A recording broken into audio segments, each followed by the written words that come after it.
Hello, my lovely Year 7s. I hope you're all doing well. Congratulations for completing another week of remote learning. You're doing excellently, so keep up the great work.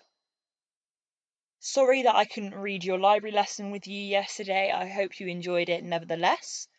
But I'm back today and we're going to continue reading A Midsummer Night's Dream. So let's get straight into it. Can you write our title, which, yes, is bottom, our date, and our learning objective? Pause the video and copy these 3 things down now. Okay, if you're back, that means you're ready to complete the do now. Make sure that you are answering the questions in full sentences so they make perfect sense when you read back over them. Where is the play set? What is Theseus planning as the play opens? Why has Aegeus come to see Theseus? What phrase from Act 1, Scene 1 emphasises the theme of love's difficulty? And what does Lysander ask Hermia to do? These are all questions based on what we read last week. Pause the video and complete the do now task, please. Okay, let's make our purple pen corrections. Give it a tick if you got it right, and if you got it wrong, don't worry, make sure you just write the correct answer now. So we know the play is set in and around Athens. Theseus is planning his wedding to Hippolyta. Aegeus has come to see Theseus because his daughter won't marry the man he wants her to marry.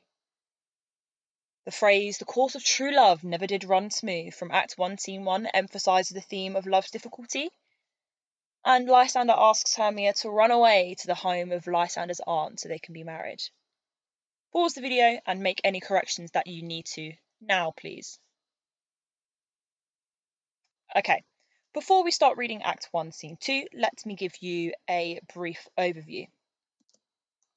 So here are the characters that we meet in this section. We meet Quince, Snug, Bottom, who is our focus of today, Flute, Snout, and Starveling. And these 6 characters don't really communicate or engage too much with the other characters in the text. They're almost their own separate story. These 6 men are known as the Mechanicals, and they are 6 characters who perform a play within a play. So their whole storyline in A Midsummer Night's Dream is that they are planning a play.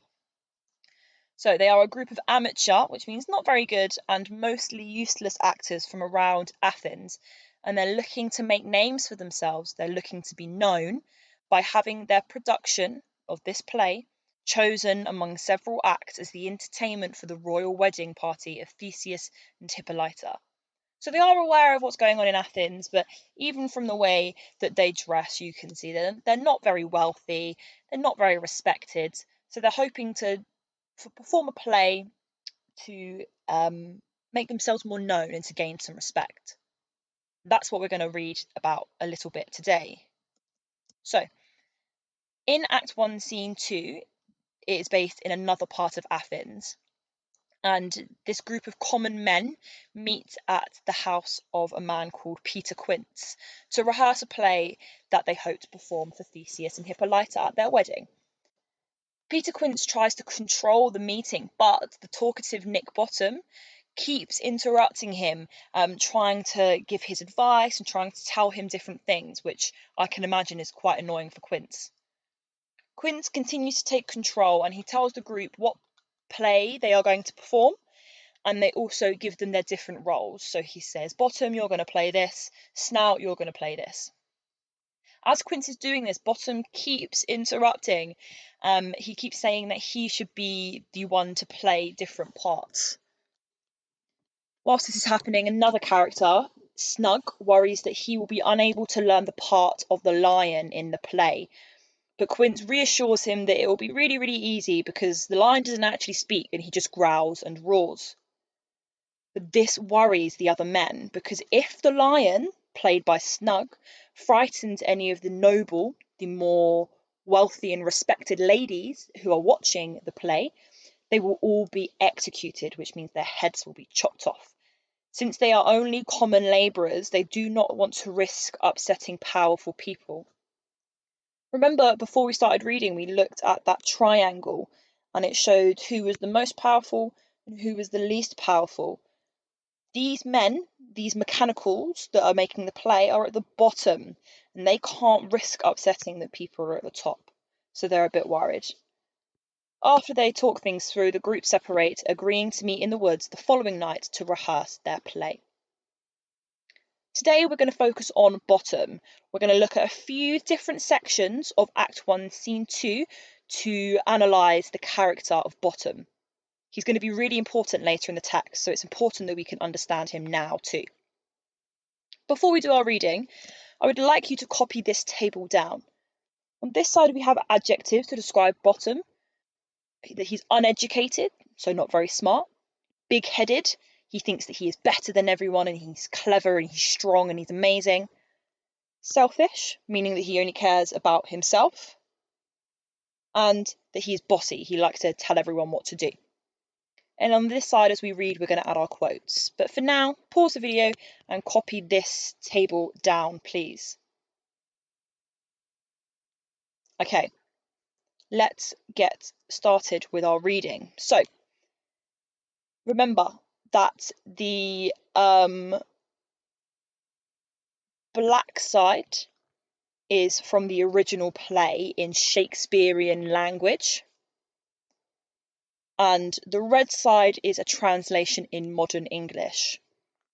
So we're going to read the black and then we're going to jump over to the red, and then we're going to keep doing that same process to make sure that we are very clear of what the characters are saying. So, Bottom says, "A very good piece of work, I assure you, and merry.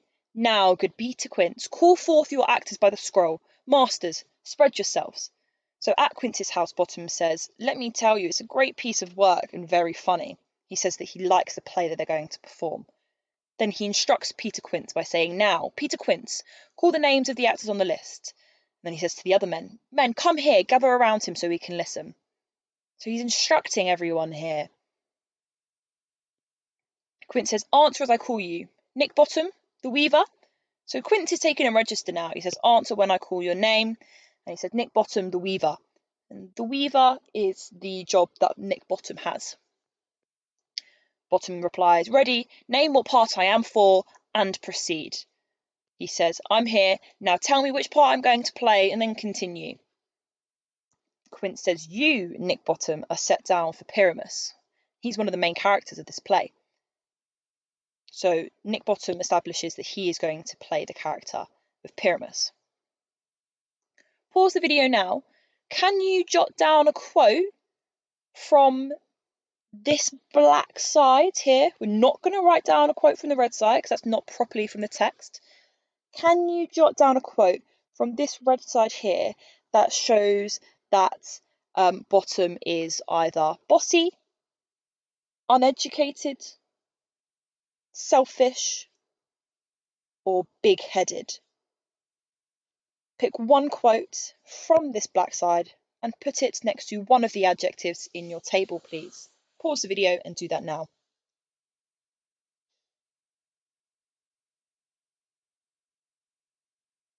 Okay, let's carry on.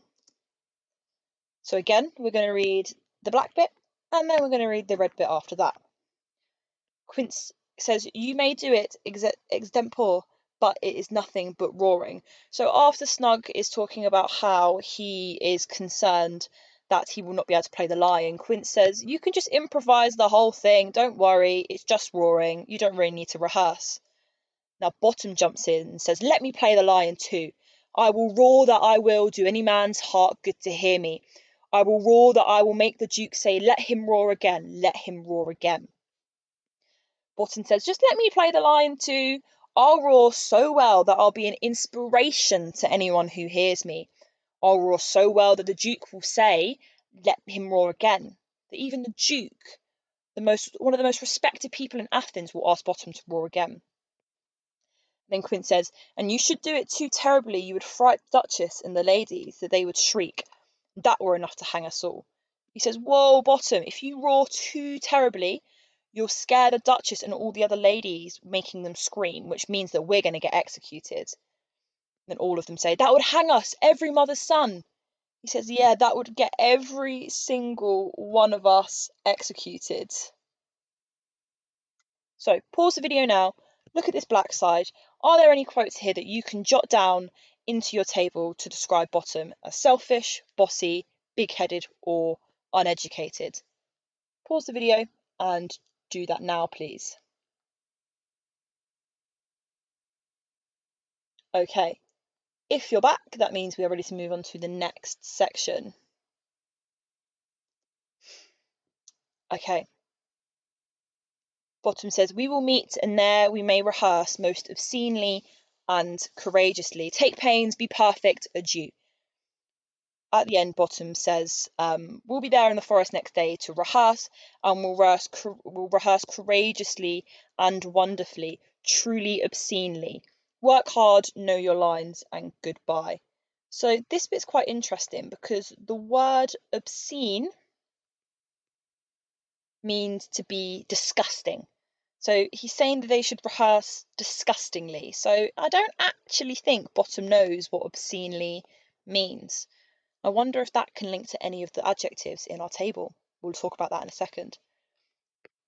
Quince says, at the Duke's Oak we meet. He says, come to the giant oak tree tomorrow in the Duke's forest, and then we'll continue rehearsing. Bottom says, enough, hold or cut bowstrings, and then exeunt, they exit. Bottom says, got it, be there, or don't show your face again. It's clear that Bottom really doesn't want people to miss rehearsals. Pause the video now and look at these black quotes, and can you jot any of them down for our adjectives in the table? Think about what I said about the word obscenely, and the Bottom doesn't understand it. Does that show that he's selfish, bossy, uneducated, or big-headed? Pause the video and jot a quote down now. Okay, if you're back at this point, that means that you should have a quote for every section of your table.